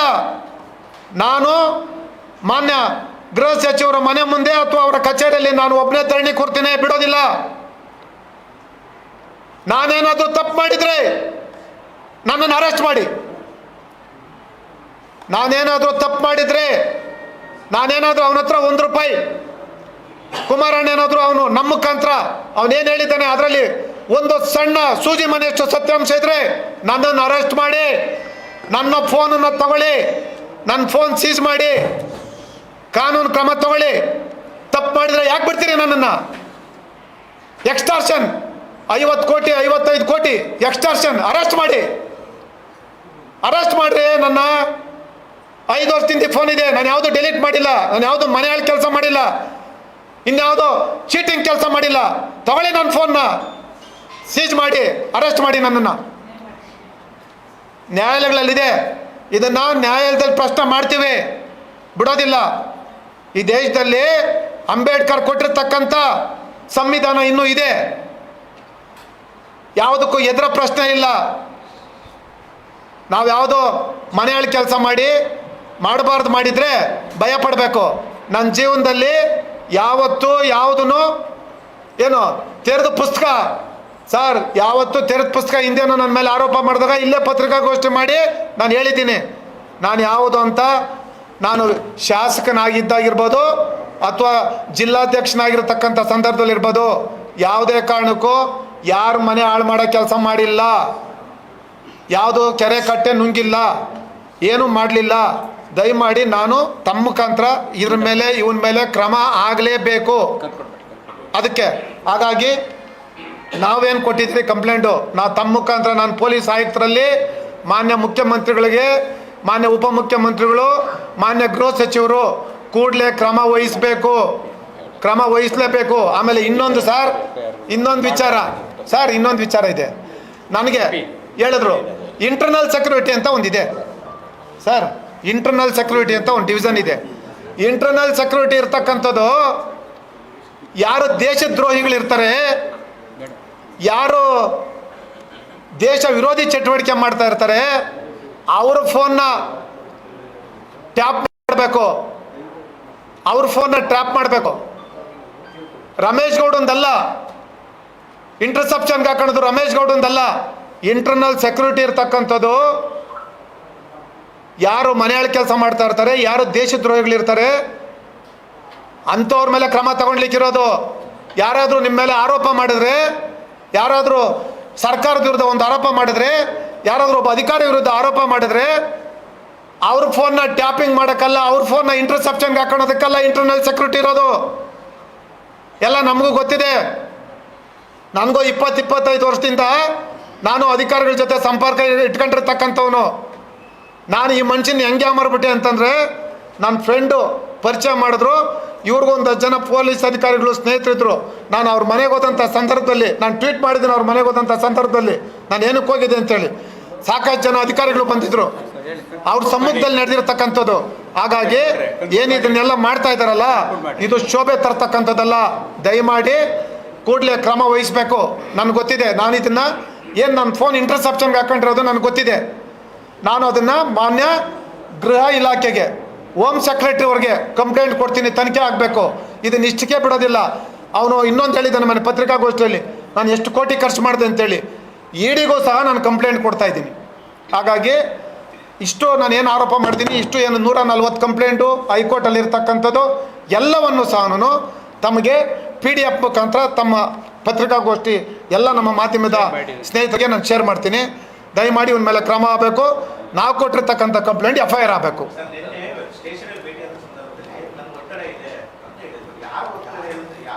ಸರ್, ವಿಜಯ್ ತಾತ ಬೇಕಾದ್ರೆ ಕೇಳಿ. ಆಮೇಲೆ ನಾನು ಹೋದಂಥ ಸಂದರ್ಭದಲ್ಲಿ ನಾನು ನಮ್ಮ ವಕೀಲರು ಮತ್ತು ಸಬ್ ಇನ್ಸ್ಪೆಕ್ಟ್ರು, ಪೊಲೀಸ್ ಇನ್ಸ್ಪೆಕ್ಟ್ರು, ಈ ವಿಜಯ್ ತಾತ ಹೋದಂಥ ಸಂದರ್ಭದಲ್ಲಿ CCTV ಫುಟೇಜಸ್ ಇದೆ. ನಾನು ಮಾತಾಡಿರ್ತಕ್ಕಂಥದ್ದು ಇದೆ. ಇವಾಗ ತಮಗೆಲ್ಲ ಗೊತ್ತಿರಬೇಕು, ನಾವು ಮಾತಾಡಿರ್ತಕ್ಕಂಥದ್ದು ರೆಕಾರ್ಡ್ ಆಗಬೇಕು. ಅವ್ರ ಸಮ್ಮುಖದಲ್ಲಿ ನಡೆದಿರ್ತಕ್ಕಂಥದ್ದು ಮಾಧ್ಯಮದ ಸ್ನೇಹಿತರು. ನಾನೇನು ಮಾತಾಡಿದ್ದೀನಿ, ನಾನೇನು ನನ್ನ ಫೋನ್ ಕೊಟ್ಟಿದ್ದೀನಿ, ಅವ್ನ ಫೋನ್ ಸೀಸ್ ಮಾಡಿ ನಂದು FIR ಮಾಡಿ, ನಾನು ತಪ್ಪು ಮಾಡಿದ್ರೆ ಅರೆಸ್ಟ್ ಮಾಡಿ ಅಂತ ಹೇಳಿದ್ದೀನಿ. ಅಲ್ಲೇ ಇದರಲ್ಲೇನು ಮುಲಾಜಿಲ್ಲ. ಎಕ್ಸ್ಟಾರ್ಷನ್ ಕೊಟ್ಟಿದ್ದಾನಲ್ವಾ, ಎಕ್ಸ್ಟಾರ್ಷನ್ ಕೊಟ್ಟಿದ್ರೆ ಅರೆಸ್ಟ್ ಮಾಡಬೇಕಲ್ವಾ, ಮಾಡಲಿ. ಅಲ್ಲ ಅವನು ಸರ್ ಇನ್ಸ್ಪೆಕ್ಟರ್ ಮುಂದೆ ಹೇಳ್ತಾನೆ ಐ ಆಮ್ ಹೆಲ್ಪ್ಲೆಸ್, ನನಗೆ ಪ್ರೆಜರ್, ನನಗೆ ತುಂಬ ಇದು ಪ್ರೆಜರ್ ಇದೆ, ನನಗೆ ತುಂಬ ಪ್ರೆಜರ್ ಇದೆ ಅಂತಾನೆ. ಹಾಂ ಅವನ ಹೆಸರು ಹೇಳಿಲ್ಲ ನನಗೆ ಸರ್ ನನಗೆ ಅವನು ನಿನ್ನೆ ಅದೇನೋ ನಾವು ಅವನು ಹೇಳಿದ್ದು ನಿನ್ನೆ ಅವನೇ ಹೇಳಿರ್ತಕ್ಕಂಥದ್ದು. ದಯಮಾಡಿ ಸರ್ ಅವ್ನು ಹೇಳಿರ್ತಕ್ಕಂಥದ್ದನ್ನು ಅವನ ಹಾವಭಾವನ ನಿನ್ನೆ ಸರ್ ನನ್ನ ಏನು 2 ಅವರು ನಾನು 5 ಅವರ್ ಏನೋ ಇದ್ದೆ ನನಗೆ. ಅವನು ಅಲ್ಲಿ ಇದ್ದ, ನಾನು ಮಾತಾಡಿರ್ತಕ್ಕಂಥದ್ದು. ನಾನು ತಮ್ಮಲ್ಲಿ ಕೈ ಮುಗಿದು ಪತ್ರಿಕಾ ಮಾಧ್ಯಮದ ಎಲ್ಲ ಸ್ನೇಹಿತರಲ್ಲಿ ನಾನು ಕೇಳ್ಕೊಳ್ಳೋದು, ದಯವಿಟ್ಟು ನೀವು CCTV ಫುಟೇಜಸ್ಸು ಪೊಲೀಸ್ ಸ್ಟೇಷನ್ ತಗೊಳ್ಳಿ. ನಾನೇನು ಮಾತಾಡಿದ್ದೀನಿ, ಅವನೇನು ಮಾಡ್ದ, ಅವನು ಹೆಂಗೆ ಅಲ್ಲಿಂದ ಓಡೋದ, ದಯಮಾಡಿ ನೀವು ಅದನ್ನು ತಗೊಳ್ಳಿ ಸರ್, ದಯಮಾಡಿ ತಗೊಳ್ಳಿ.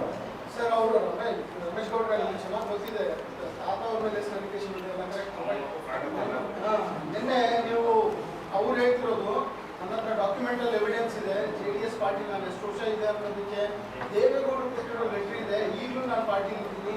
ಆಮೇಲೆ ಅವ್ರು ಕೊಟ್ಟಿರೋ ಕಂಪ್ಲೇಂಟ್ ಅಲ್ಲೂ ಕೂಡ vice president of social media ಅಂತ ಒನ್ಸ್ ಹಾಕ್ತಾರೆ. ಇಷ್ಟೆಲ್ಲ ಹಾಕಿದ ಮೇಲೂ ನಿಮ್ಮ ಮೇಲೆ ಕಂಪ್ಲೇಂಟ್ ಆಗುತ್ತೆ, ಫಸ್ಟ್ LCR ಆಗುತ್ತೆ, ಸಾಯಂಕಾಲದ ಅಷ್ಟೊತ್ತಿಗೆ FIR ಆಗುತ್ತೆ. ಯೂನಿಯನ್ ಮಿನಿಸ್ಟರ್ ಅವರು XMX ಅವ್ರ ಮೇಲೆ ಆಗುವಂಥ ಈ ಕಂಪ್ಲೇಂಟ್ಗಳು ಸಾಮಾನ್ಯ ತರ. ಹಾಗಿದ್ದಾಗ ನೀವು ಇಷ್ಟು ಸಿಂಪಲ್ ಆಗಿ ಆನ್ಸರ್ ಮಾಡ್ತಿರೋದು ಯಾಕೆ? ಮೀಡಿಯಾ ಮುಂದೆ ಹೇಳೋದಕ್ಕಿಂತ ಪೊಲೀಸ್ ಆಫೀಸರ್ಸ್ ಮುಂದೆ, ಇನ್ವೆಸ್ಟಿಗೇಷನ್ ಆಫೀಸರ್ ಮುಂದೆ ಹೇಳ್ಬೋದಲ್ವ ಸರ್? ಸರಿಯಾಗಿ ಕೇಳಿದ್ದೀರಿ. ನಾವು ಮಾಧ್ಯಮದ ಮುಂದೆ ಇವತ್ತು ನಿನ್ನೆ ಭಾಳ ಜನ ನೀವೆಲ್ಲ ಫೋನ್ ಮಾಡಿ ಕರೆ ಇಂಡಿವಿಜುವಲ್ ಆಗಿ ಫೋನಲ್ಲಿ ತಗೊಂಡು ನಾನು ದೇವನಹಳ್ಳಿಗೆ ಹೋದೆ. ಅದಾದಮೇಲೆ ಆಮೇಲೆ ಪೊಲೀಸ್ ಕಮಿಷನರ್ನು ಭೇಟಿ ಮಾಡಿದ್ದೀನಿ. ಪೊಲೀಸ್ ಕಮಿಷನರ್ಗೆ ನಮ್ಮದೆಲ್ಲ ಏನಿದೆ ಹೇಳಿದ್ದೀನಿ. ನಾನು ತಮ್ಮಲ್ಲಿ ಏನು ಹೇಳಿದ್ದೀನಿ ಸರ್, ಇದನ್ನೆಲ್ಲ ಮಾನ್ಯ ಪೊಲೀಸ್ ಆಯುಕ್ತರಲ್ಲಿ ಅಡಿಷ್ನಲ್ ಕಮಿಷನರು ಪೊಲೀಸ್ ನಮ್ಮ ಸತೀಶ್ ಕುಮಾರ್ ಅವರಲ್ಲಿ, ಮತ್ತು ಇಲ್ಲಿ ನಮ್ಮ DCP ಅವ್ರಿಗೆ ಹೇಳಿದ್ದೀನಿ, ಮತ್ತು ಪೊಲೀಸ್ ಇನ್ಸ್ಪೆಕ್ಟ್ರಿಗೆ ಹೇಳಿದ್ದೀನಿ. ಪ್ರತಿಯೊಂದು ಸಹ ನಾವೆಲ್ಲ ಏನೆಲ್ಲ ನಡೀತು ನಾನು ಹೇಳಿದ್ದೀನಿ ಸರ್. ವೆರಿ ಸಿಂಪಲ್, ನಾನು ಯಾರಿಗಾದರೂ ನಿಮಗೆ ಒಂದು ಮಿಸ್ ಕಾಲ್ ಕೊಟ್ಟರೆ ಟೆಕ್ನಿಕಲ್ ಎವಿಡೆನ್ಸ್ ಸಿಗುತ್ತೆ. ಮಿಸ್ ಕಾಲ್ ಕೊಟ್ಟರೆ ನಾನು ನೀವೆಲ್ಲಿದ್ರಿ ನಾನೆಲ್ಲಿದ್ದೀನಿ ಗೊತ್ತಾಗ್ಬಿಡುತ್ತೆ. ಟೆಕ್ನಾಲಜಿ ವೈಸು ಅಷ್ಟೆಲ್ಲ ಇಂಪ್ರೂವ್ಮೆಂಟ್ ಆಗೋಗಿದೆ. ಈಗ ನಾನು ಅವನ ಮನೆಗೆ ಯಾವತ್ತು ಹೋಗಿದ್ದೀನಿ ನಾನೇ ಹೇಳಿದ್ದೀನಿ. ಯಾವತ್ತು ಅವನು ಏನು ಕೊಟ್ಟಿದ್ದ ನಾನು ಯಾವತ್ತು ಹೋಗಿದ್ದೀನಿ ಎಲ್ಲ ಹೇಳಿದ್ದೀರಲ್ಲ ಸರ್. ಈಗ ನಾವೇನು ಮಾತಾಡಿದ್ದೀರಿ, ಕುಮಾರ್ ಅವ್ರೇನು ಹೇಳೋದು, ನಮ್ಮ ನಾಯಕರು ಮಾತಾಡಿದ್ರಂತ ಸರ್. ಅವನ ಹತ್ರ ಅವ್ನು ಹೇಳ್ತಾನೆ 26 ಕ್ಯಾಮ್ರಾ ಇದೆ ಅಂತ ಹೇಳಿದ್ದಾನೆ. ನೋಡಿ ದಯಮಾಡಿ 26 CCTV ಫುಟೇಜಸ್ ಇದೆ ಅಂತ. ನಾನು ಮಾತಾಡಿರ್ತಕ್ಕಂಥ ಟವರ್ ಲೊಕೇಶನ್ನು, ಅವರು ಮಾತಾಡಿರ್ತಕ್ಕಂಥದ್ದು ಅವ್ರಿಗೆ ಅವತ್ತೆಲ್ಲಿದ್ದರು ಅವ್ರ ಟವರ್ ಲೊಕೇಶನ್ನು ಸರ್. ತಗೊಂಡ್ಲಿ, ಯಾರು ಬೇಡ ಅಂತ ಹೇಳಿದ್ದಾರೆ, ತೊಗೊಂಡು 2 ನಿಮಿಷದಲ್ಲಿ ಗೊತ್ತಾಗುತ್ತಲ್ಲ. ಆಮೇಲೆ ಸರ್ ಇನ್ನೊಂದು ಎಂಥ ಇದು ಅಂತಂದರೆ, ಫಸ್ಟ್ NCR ಮಾಡ್ತಾರೆ.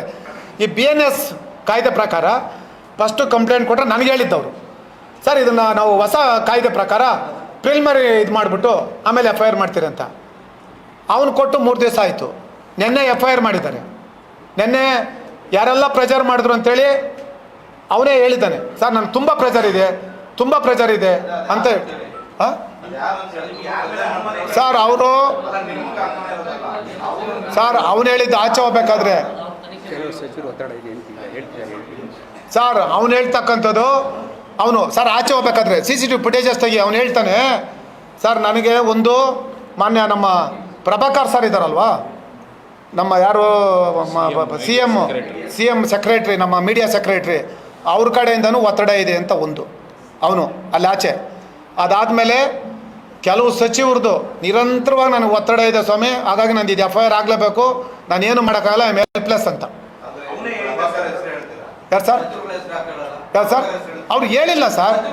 ಸರ್ ಅಲ್ಲ ಸರ್, ಒಂದು ನಿಮಿಷ ಸರ್, ಪ್ರಭಾಕರ್ ಒಂದು ನಿಮಿಷ ಸರ್, ಸರ್ ಒಂದು ನಿಮಿಷ ಸರ್, ಒಂದು ನಿಮಿಷ ಹೇಳ್ತೀನಿ, ಒಂದು ನಿಮಿಷ ಸರ್, ಒಂದು ನಿಮಿಷ ಸರ್, ಅಲ್ಲ ಹೇಳ್ತೀನಿ, ಅವ್ರು ಹೇಳೋದು ಸರ್.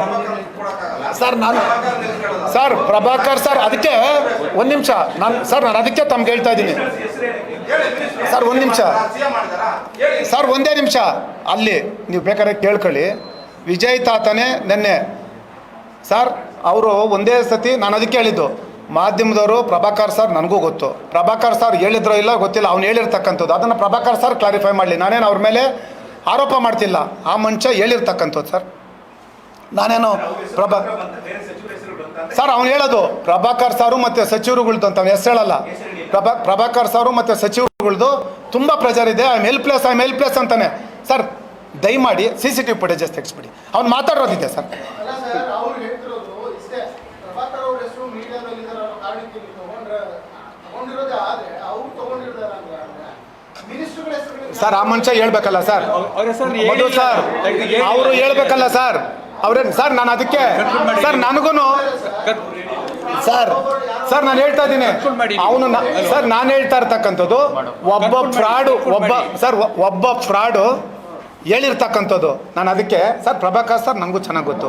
ನಾನು ಅದಕ್ಕೇನೆ ಹೇಳಿರಲ್ಲ ಸರ್.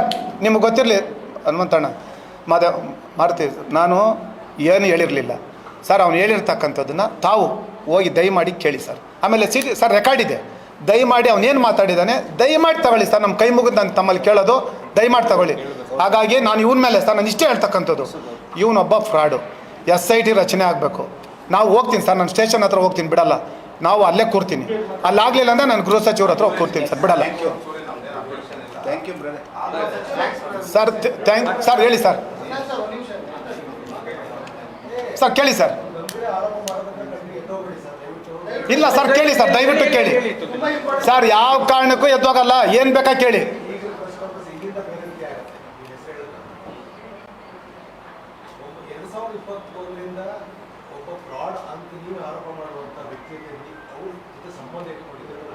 ಸಹಜವಾಗಿ ನಿಮ್ಮ ನಡವಳಿಕೆ ಬಗ್ಗೆ ಕೂಡ ಅನುಮಾನಗಳು ಗೊತ್ತಿಲ್ಲ. 21ರಿಂದ ಸಂಬಂಧ ಇರ್ತಕ್ಕಂಥ ಅಂಥ ಫ್ರಾಡ್ಗೆ ಸಂಬಂಧ ಇಟ್ಕೊಂಡಿರ್ತಕ್ಕಂಥ ನೀವು, ಅವರು ಕರೆದಿರ್ತಕ್ಕಂಥ ಕಾರ್ಯಕ್ರಮಗಳಿಗೆ ಹೋಗ್ತಕ್ಕಂಥ ನೀವು, ಅವ್ರ ಜೊತೆ 3 ವರ್ಷದ ಸುದೀರ್ಘ ಸಂಬಂಧ ಇಟ್ಕೊಂಡಿರ್ತಕ್ಕಂಥ ನೀವು ಈಗ ಮಾಡ್ತಾ ಇರುವ ಆರೋಪದ ಬಗ್ಗೆ ಕೂಡ ಸಹಜವಾದಂಥ ಪ್ರಶ್ನೆಗಳು ಬರುತ್ತೆ. ಸರ್ ಅಲ್ಲ ನಾನು ಅದಕ್ಕೆ ಹೇಳ್ಬಿಟ್ಟೆ. ಹೇಳಿ ಸರ್. ನಿಮ್ಮ ನಡವಳಿಕೆ ಬಗ್ಗೆ ಕೂಡ ನಿಮ್ಮ ಬಗ್ಗೆ ಯಾರು ಸ್ನೇಹ ಮಾಡ್ತಾರೆ ಅವರ ಗೊತ್ತಾಗುತ್ತೆ. ನಿಜ. ನೀವೀಗ ಮಾಡ್ತಿರೋ ಪ್ರಭಾಕರ್ ಮೇಲೆ ಆರೋಪ ಮಾಡ್ತಿದ್ದಾರೆ, ಇದಕ್ಕೆ ಯಾವ ಪುರಾವೆ ಇದೆ ಸರ್? ನನ್ನ ಹತ್ರ ಪ್ರಭಾಕರ್ ಸರ್ ಮೇಲೆ ಯಾವ ಪುರಾವೆ ಇಲ್ಲ. ವಿಜಯ್ ತಾತ ಹೇಳಿರ್ತಕ್ಕಂಥದ್ದನ್ನು ನಾನು ಹೇಳಿದೆ ಅಷ್ಟೇ. ಪ್ರಭಾಕರ್ ಸಾರು ನನಗೂ ಒಳ್ಳೆ ಫ್ರೆಂಡು. ಪ್ರಭಾಕರ್ ಸರ್ ಬಗ್ಗೆ ನಾನು ಯಾವ ಅಗೌರವವನ್ನು ತೋರಿಸಿಲ್ಲ, ನಾನು ಹೇಳಿರಲಿಲ್ಲ. ತಾವು ಕೇಳಿದ್ದಕ್ಕೋಸ್ಕರ ನಾನು ಹೇಳಿದೆ. ಯಾಕಂತಂದರೆ ಅವ್ರಿಗೂ ಸರ್ ನಾನೇ ಹೇಳ್ತಾ ಇದ್ದೀನಿ, ಅವ್ನು ಹೇಳಿದ್ದು ಅಂತ. ನಾನೇನು ಅವ್ರು ಮಾಡಿದ್ದಾರೆ ಅಂತ ನಾನು ಈಗಲೂ ನಾನು ನಿಮ್ಮ ಹತ್ರ ಹೇಳ್ತಾ ಇಲ್ಲ. ಅವನು ಹೇಳಿದ್ದು ಪ್ರೆಜರ್ ಇದೆ ಅಂತ ಹೇಳ್ದ ಮನುಷ್ಯ. ಕೆಲವು ಸಚಿವರುಗಳು ಪ್ರೆಜರ್ ಇದೆ, ನಾನು ಹೆಲ್ಪ್ಲೆಸ್ ಅಂದ್ಕೊಂಡು ಹೋಗ್ತಾನೆ. ನಿಂತ್ಕೊಳ್ರಿ, ಬರ್ರಿ ನಿಮ್ಮದು ಫೋನ್ಗಳು ಕೊಡ್ರಿ, ನಂದು ಫೋನ್ ಕೊಡ್ತೀನಿ ಬರ್ರಿ ಅಂತಂದೆ. ಅಲ್ಲೇ ಹೇಳಿದೆ. ಇದಾದ್ಮೇಲೆ ಸರ್ ಇದು ಬಿಟ್ರೆ ಸರ್ ಆಮೇಲೆ ಇದೇ ಹೇಳಿದೆ ಸರ್. ನೀವು ಕೇಳಿದ್ದಕ್ಕೆ ಸರ್ ನೋಡಿ ಸರ್, ಅಲ್ಲಲ್ಲ ಸರ್ ನೀವು ಹೇಳಿದ್ರಲ್ಲ ಸರ್ ಒಂದು 4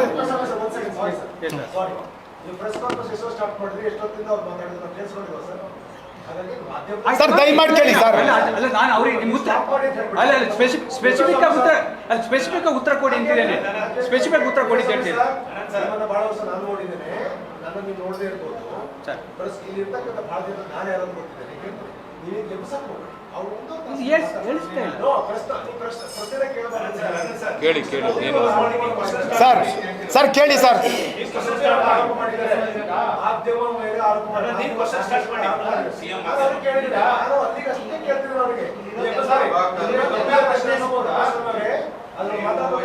ರಾಜಕೀಯ ವ್ಯಕ್ತಿ ಮೇಲೋ ಸಚಿವರ ಮೇಲೆ ಆರೋಪ ಮಾಡಿದ್ರೆ ನಾವು ಕೇಳ್ತಿರ್ಲಿಲ್ಲ. ಸರ್ ನಾನು ಅದೇ ಸರ್ ಒಂದೇ ನಿಮಿಷ ನಾನೇನು ಹೇಳಿದೆ ಸರ್, ವೆರಿ ಮಾಡ್ತೀವಿ ಸರ್. ಒಂದೇ ನಿಮಿಷ ನಾನೇನು ಹೇಳಿದೆ ಸರ್, ಪ್ರಭಾಕರ್ ಸರ್ ನನಗೂ ಗೊತ್ತು. ನಾನು ಹೇಳ್ತಾ ಇರೋದೇನು, ನನಗೆ ಪ್ರಭಾಕರ್ ಸರ್ ಮಾಡಿದ್ದಾರೆ ಅಂತ ಹೇಳಿದ್ನಾ ಸರ್? ಅವನು ನನಗೆ ಪ್ರಭಾಕರ್ ಸರ್ ಹೇಳಿದ್ದು ಅಂತ ಹೇಳಿದ್ನ. ಪ್ರಭಾಕರ್ ಸರ್ ಬಗ್ಗೆ ನನಗೆ ಭಾಳ ಗೌರವ ಇದೆ ಸರ್, ಅದರಲ್ಲೇನು ಎರಡನೇ ಮಾತಿಲ್ಲ.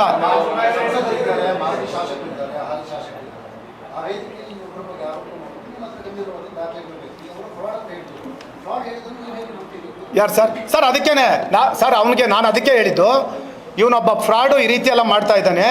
ಯಾರ್ದು ಬೇಕಾಗಿದ್ರು ಯಾರಾದರೂ ಇವನ ಮೇಲೆ ಆರೋಪ ಮಾಡಿದ್ರೆ ಒಂದು FIR ಹಾಕ್ಸ್ಬಿಡೋದು, ಅವ್ರು ಬಾಯಿ ಮುಚ್ಚಿಬಿಡೋದು, ಇದನ್ನೇ ಇವನು ಮಾಡ್ಕೊಂಬಂತಿರ್ತಕ್ಕಂಥದ್ದು. ಸರ್ ಕೇಳಿ, ಇವನು ಬಾಯಿ ಮುಚ್ಚೋದು ಇದು ಇವನು ಮಾಡ್ಕೊಂಬಂತಿರ್ತಕ್ಕಂಥದ್ದು. ಅದಕ್ಕೆ ನಾನು ಮನವಿ ಮಾಡ್ತಾ ಇದ್ದೀನಿ ತಮ್ಮ ಮುಖಾಂತರ, ಇವನ ಮೇಲೆ ನಾವೆಲ್ಲ ಏನೆಲ್ಲ ಆರೋಪ ಮಾಡಿದ್ದೀರಿ, ಒಂದು SIT ರಚನೆ ಮಾಡಲಿ ಸರ್. ಒಂದು SIT ರಚನೆ ಮಾಡಿ ಇವನೇನು ಮಾಡಿದ್ದಾನೆ ಮನೆಯಾಳಿ ಕೆಲಸ, ಎಷ್ಟು ಫ್ರಾಡ್ ಮಾಡಿದ್ದಾನೆ ಕ್ರಮ ಆಗಲಿ ಸರ್. ನಾನು ಸರ್ ಮಾಧ್ಯಮದ ಸ್ನೇಹಿತರ ಇನ್ನೊಂದು ಸತಿ ನಾನು ಹೇಳ್ತಾ ಇದ್ದೀನಿ ತಮಗೆ, ಪ್ರಭಾಕರ್ ಸರ್ ಬಗ್ಗೆ ನನಗೂ ಗೌರವ ಇದೆ. ನಾನೇನು ಪ್ರಭಾಕರ್ ಸರ್ ಬಗ್ಗೆ ಅಗೌರವ ತೋರಿಸಿಲ್ಲ. ಆಮೇಲೆ ಎಲ್ಲ ಮಾಧ್ಯಮದ ಸ್ನೇಹಿತರು ನಾನು ಫಸ್ಟು ಹೇಳಿದೆ, ನಾನು ಯಾವುದೋ ಅವ್ರ ಬಗ್ಗೆ ಕೂಡ ನಾನು ಅಗೌರವ ತೋರಿಸಲಿಲ್ಲ. ನಾನು ಬಹುವಚನನೇ ಪ್ರಯೋಗ ಮಾಡಿದ್ದೀನಿ. ಇವನು ಇಷ್ಟೆಲ್ಲ ಮಾಡಿದ್ಮೇಲೆ ನನಗೆ ಗೊತ್ತಿಲ್ಲ ಅಂತ. ಆಮೇಲೆ ಸರ್ ನೀವು ಕೇಳಿದ್ದಕ್ಕೆ 2011ರಿಂದ ಅಂತ ಹೇಳಿದ್ರಿ, ಅಲ್ಲ 2021ರಿಂದ ಸರ್. 21ರಿಂದ ಆ ಮನುಷ್ಯ ನನಗೇನು ಕೊಟ್ಟಿದ್ದಾನೆ ಸರ್, 4ರಿಂದ 5 ಬಾರಿ ಆಮೇಲೆ ಅವ್ರು ಕೊಟ್ಟಿರ್ತಕ್ಕಂಥ ಮೆಸೇಜು ಎಲ್ಲ ಇದೆ. ಏನು ಆಮೇಲೆ 21ರಿಂದ ಸರ್, ಈಗ ನೀವು ನನಗೆ ಭಾಳ ವರ್ಷದಿಂದ ಗೊತ್ತು, 8 ಸತಿ ಮಾತಾಡಿರ್ತೀವಿ ಸರ್, 8 ಸತಿ ಚಾಟ್ ಮೆಸೇಜ್ ಮಾಡಿರ್ತೀವಿ ಸರ್. ಇಷ್ಟೇ. ಯಾವುದಾದ್ರೂ ಒಂದು ಇಶ್ಯೂ ಬಂದಾಗ ಈ ರೀತಿ ಅವ್ರ ಮೇಲೆ ಆರೋಪ ಬಂದಂಥ ಸಂದರ್ಭದಲ್ಲಿ ಇದು ಬರ್ತಕ್ಕಂಥ ಸರ್ವೇ ಸಾಮಾನ್ಯ.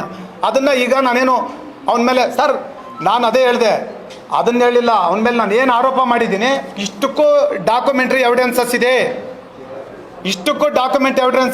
ಎವಿಡೆನ್ಸಸ್ ಇದೆ. ಇದನ್ನೆಲ್ಲನೂ ನಿಮ್ಗೆ ಶೇರ್ ಮಾಡ್ತೀನಿ ಸರ್, ಎಲ್ಲನೂ ನಿಮ್ಗೆ ಶೇರ್ ಮಾಡ್ತೀನಿ ಸರ್. ಇನ್ನೇನಾದರೂ ಕೇಳೋದಿದೆಯಾ ಸರ್? ಕೇಳೋದಿದ್ರೆ ಹೇಳಿ ಸರ್.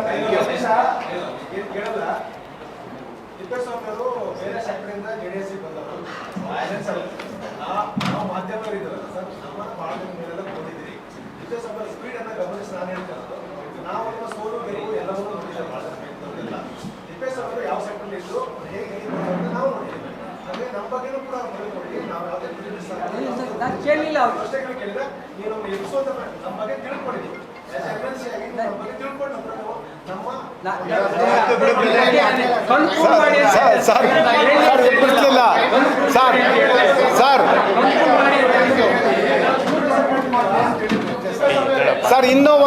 ಸರ್. ಇನ್ನೂ ಒಂದು ಅವರು ನೀವು ಏನೇ ಕ್ವಶನ್ ಕೇಳಿದ್ರು ಹೇಳಕ್ ರೆಡಿ ಇದ್ದೀನಿ ಸರ್. ರಮೇಶ್ ಅಲ್ಲ ಸರ್, ಅವರು ಕೇಳ್ದ ಪಾಪ ನಾವು ಹೇಳ್ಬೇಕಲ್ಲ ಸರ್. ಅರ್ಥ ಆಯ್ತು. ಸಾರಿ ನಾವು ವಾಪಸ್ ಕೇಳಿದಾಗ ನೀವು ಪ್ರಶ್ನೆ ಆಯ್ತು ಬಿಡು ಆನಂದಣ್ಣ, ಆಯ್ತು ಬಿಡಿ, ಆಯ್ತು ಆನಂದಣ್ಣ ಬಿಡ್ರಿ, ಆಯ್ತು ಬಿಡಿ, ಇವೆಲ್ಲ ನಡೀತದೆ. ಬನ್ನಿ ಭಾರತಿ ಸರ್, ಆಯ್ತಾ? ನೀವು ಅಲ್ಲೇ ಇರಬೇಕು, ನಾವು ಇಲ್ಲೇ ಇರಬೇಕು, ಜೊತೆಗೆ ಹೋಗ್ಬೇಕು.